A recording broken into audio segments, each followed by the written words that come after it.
Good morning +1 class. बेटे आज हम हमारा नया चैप्टर स्टार्ट करने जा रहे हैं। 2 चैप्टर हमारे हो चुके हैं। हमारा 3rd चैप्टर जो है इस्लाम का उदय और विस्तार। इस चैप्टर में हम पढ़ेंगे कि जो इस्लाम धर्म है, आज भी हम अपने आसपास देखते हैं इस्लाम धर्म को, मुसलमानों को। तो हम इसमें ये पढ़ेंगे कि जो मुस्लिम थे उनका उदय कैसे हुआ, यानी कि कैसे ये धर्म अस्तित्व में आया। इसका बेटा ये 4th चैप्टर है बुक का। फर्स्ट जो चैप्टर है वो सिलेबस में नहीं है, जो कोविड की वजह से कटे हुए कई चैप्टर। तो वैसे तो बुक के अकॉर्डिंग तो ये 4th है, लेकिन हमारा ये 3rd चैप्टर है। इसमें हम पढ़ेंगे कि इस्लाम जो धर्म है उसका उदय कैसे हुआ है। तो इसमें हम पढ़ेंगे सबसे पहले अरब में इस्लाम का उदय। जैसे जो हमारा पिछला चैप्टर है उसमें भी हमने ये पढ़ा था कि जो इस्लाम का उदय हुआ है वो कहाँ से हुआ है, अरब देश से हुआ है। यानी आज भी अरब देश में हम देखते हैं कि इस्लाम धर्म ही ज़्यादा प्रचलित है। जैसे हमारे भारत में हिंदू धर्म के लोग ज़्यादा रहते हैं, उसी प्रकार पाकिस्तान, अफ़गानिस्तान, अरब, यहाँ पर इस्लाम धर्म के लोग ज़्यादा रहते हैं। अब हम इसमें ये देखेंगे कि जो इस्लाम धर्म है उसकी शुरुआत किस प्रकार हुई थी। इसमें जब इस्लाम धर्म की बात आती है तो सबसे पहले नाम आता है पैगंबर मोहम्मद। किसका नाम आता है? पैगंबर मोहम्मद जो थे उन्होंने इस्लाम धर्म के लिए भरसक प्रयास किए और उनके प्रयासों से ही ये धर्म जो है वो अस्तित्व में आया और उन्होंने इस धर्म को मजबूत बनाया। सन 612 से 632 में पैगंबर मोहम्मद ने एक ईश्वर अल्लाह की पूजा करने का और आस्तिकों के एक ही समाज की सदस्यता का प्रचार किया। इसका मतलब क्या है कि जो पैगंबर मोहम्मद थे उन्होंने क्या कहा लोगों को कि तुम एक ही ईश्वर का ध्यान करो, एक ही ईश्वर की पूजा करो। और आस्तिकों का मतलब, आस्तिकों को वो उम्मा कहते थे।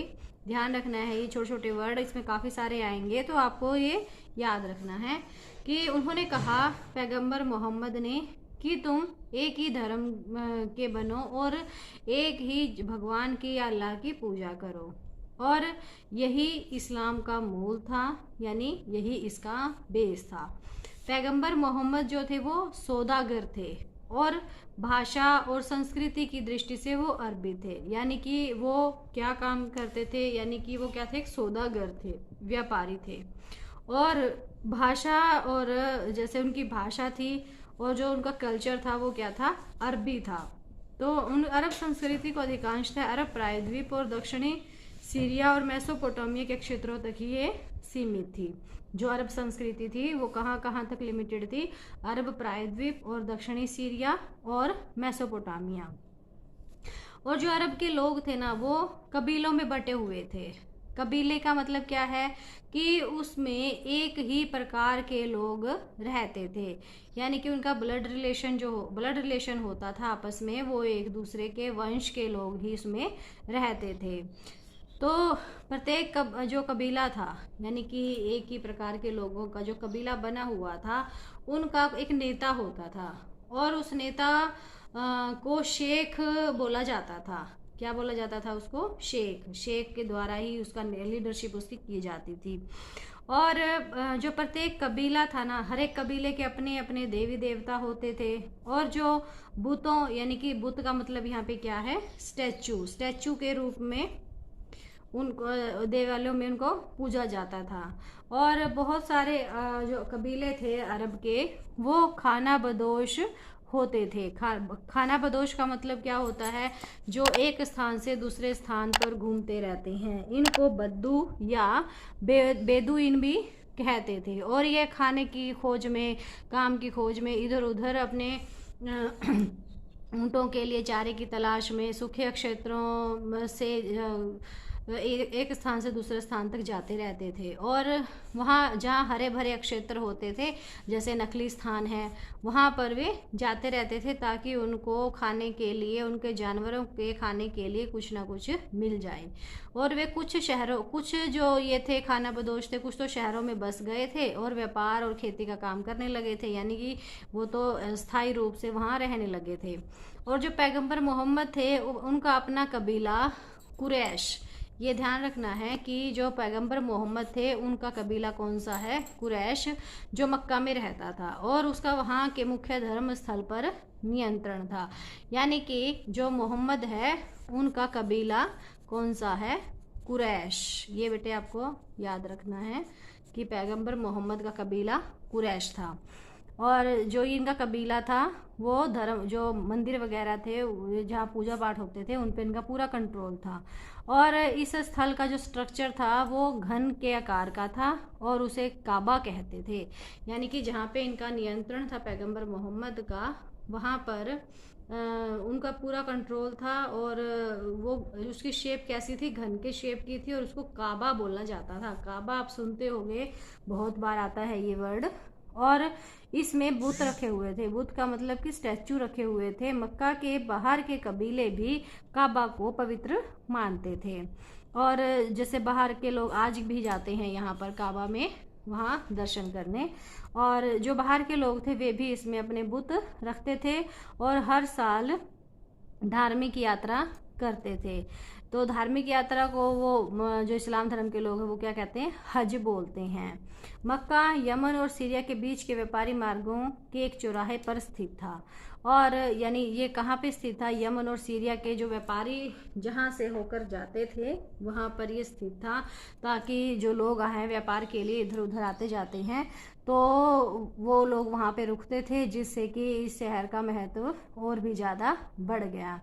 काबा को एक ऐसी पवित्र जगह माना जाता था जहाँ हिंसा वर्जित थी। हिंसा का मतलब कि वहाँ पे लड़ाई झगड़े नहीं हो सकते थे, लड़ाई झगड़ा करना वहाँ पे वर्जित था, मनाही थी। और सारे जो भी वहाँ पूजा पाठ करने आते थे तो उनको पूरी तरह से सुरक्षा प्रदान की जाती थी। और बहुदेववादी अरबों को अल्लाह कहे जाने वाले परमात्मा की धारणा के बारे में अस्पष्ट सी ही जानकारी थी। बहुदेववादी अरब यानी कि जो बहुत सारे देवी देवताओं की पूजा करते थे अरब के लोग, अल्लाह कहे जाने वाले परमात्मा यानी कि जो बहुत सारे देवी देवताओं की पूजा करते थे जो लोग, वो अल्लाह के बारे में इतना कुछ जानते नहीं थे। लेकिन मूर्तियों और इबादत गाहों के साथ उनका लगाव सीधा और मजबूत था। इबादत गाह का मतलब प्रार्थना घर, यानी जहाँ पर लोग पूजा पाठ प्रार्थना करते हैं। और 612, जैसा कि हमने स्टार्टिंग में पढ़ा था कि 612 से 632, तो 612 के आसपास जो पैगंबर मोहम्मद थे ना, उन्होंने क्या कहा कि मैं खुदा का संदेशवाहक हूँ।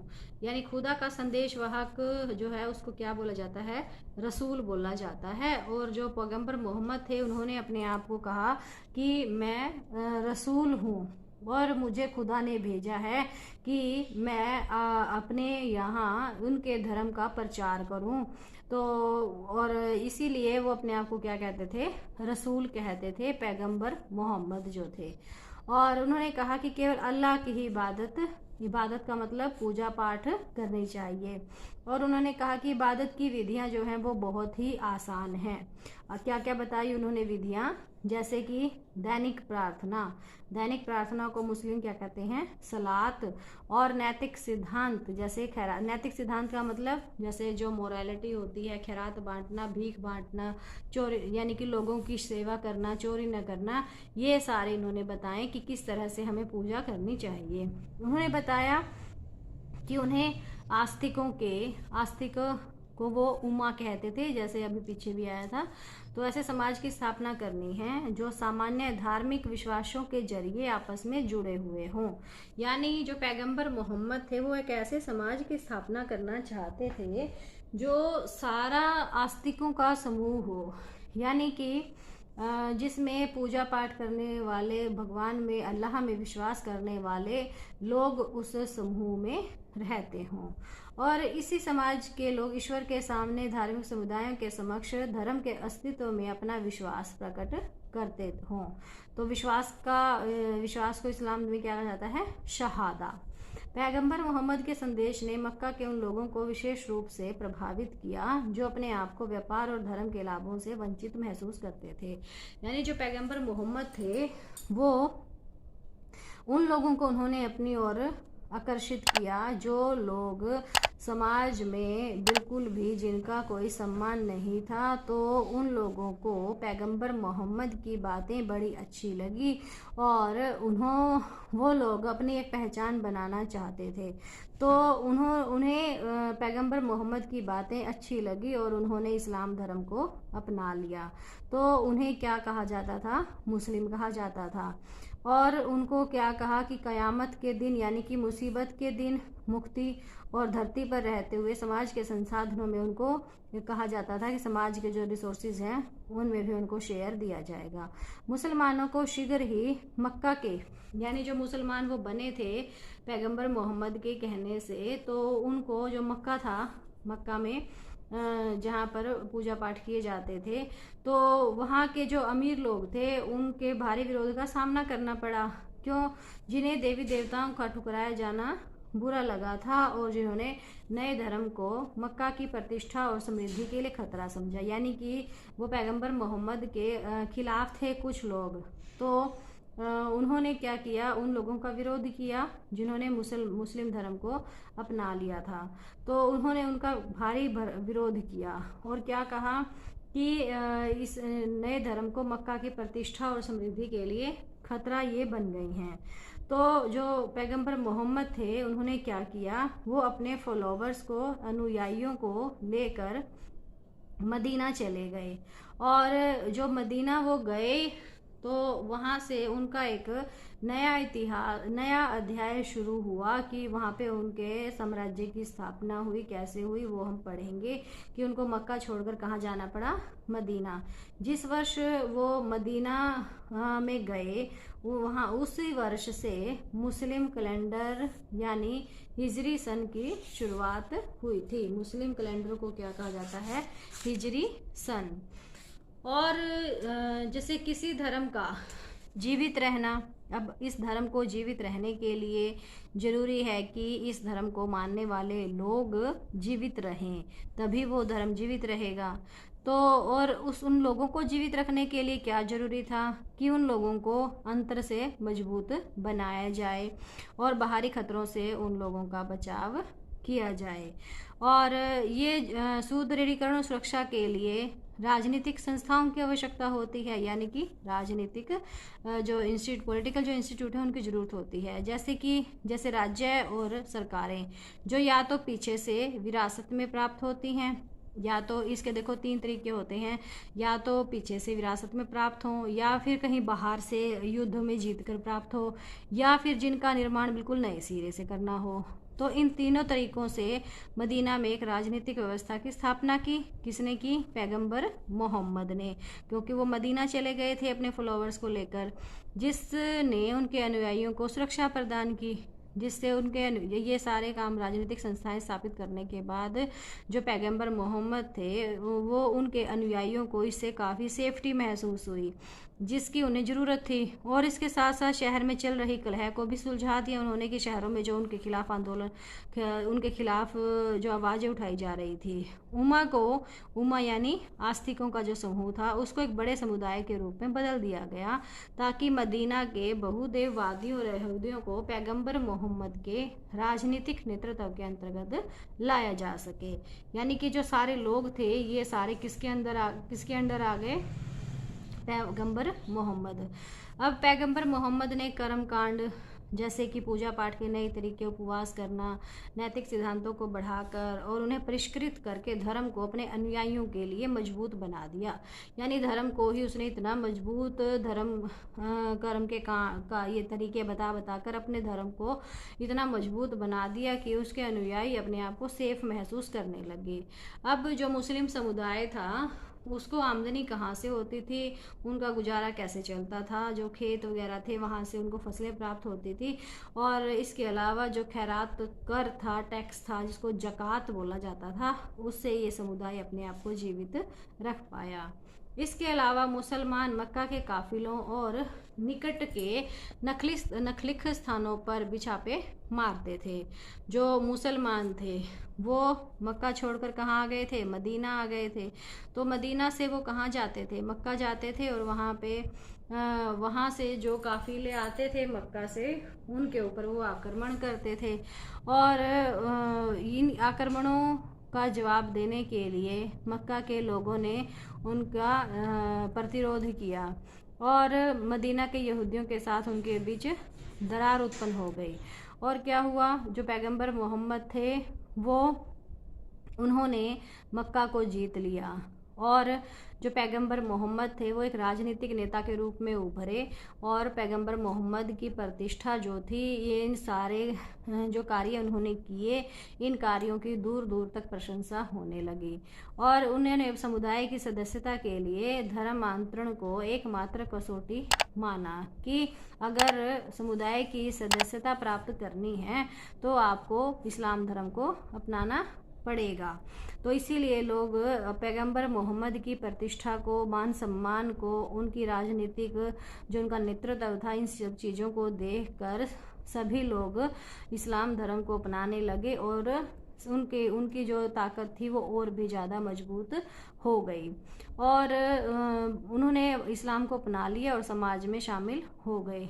पैगंबर मोहम्मद द्वारा संरचित गठजोड़ का फैलाव जो था पूरे अरब देश में फैल गया, और जो मदीना था वो इस्लामी राज्य की प्रशासनिक राजधानी, ये ध्यान रखना है बेटा आपको कि मदीना उभरते हुए इस्लामी राज्य की प्रशासनिक राजधानी बन गया, और मक्का जो था वो उसका धार्मिक केंद्र बन गया। और इस प्रकार जो पैगंबर मोहम्मद थे उन्होंने इस्लाम धर्म का प्रचार किया, और जो काबा था वहाँ से उन जो स्टैचू वहाँ लगा रखे थे, बुत जो थे, उनको हटा दिया, क्योंकि मुस्लिमों के लिए ये जरूरी था कि वे उस स्थल की ओर मुँह करके इबादत करें। इबादत का मतलब प्रार्थना करें। पैगंबर मोहम्मद को थोड़े ही समय में अरब प्रदेश के काफ़ी बड़े भाग को एक नए धर्म समुदाय और राज्य के अंतर्गत लाने में सफलता उनको मिल गई थी। प्रारंभिक इस्लामी राज्य व्यवस्था काफ़ी लंबे समय तक अरब कबीलों और कुलों का राज्य संघ बनी रही। तो बेटे ये हमारा आज का टॉपिक था कि इस्लाम का उदय किसने किया, कैसे किया। पैगंबर मोहम्मद ने किया, और आपने देखा कि उन्होंने किस प्रकार की पॉलिसीज़ बनाई और इस्लाम धर्म का प्रचार किया। यहाँ तक आप इसको अच्छे से समझोगे। Thank you.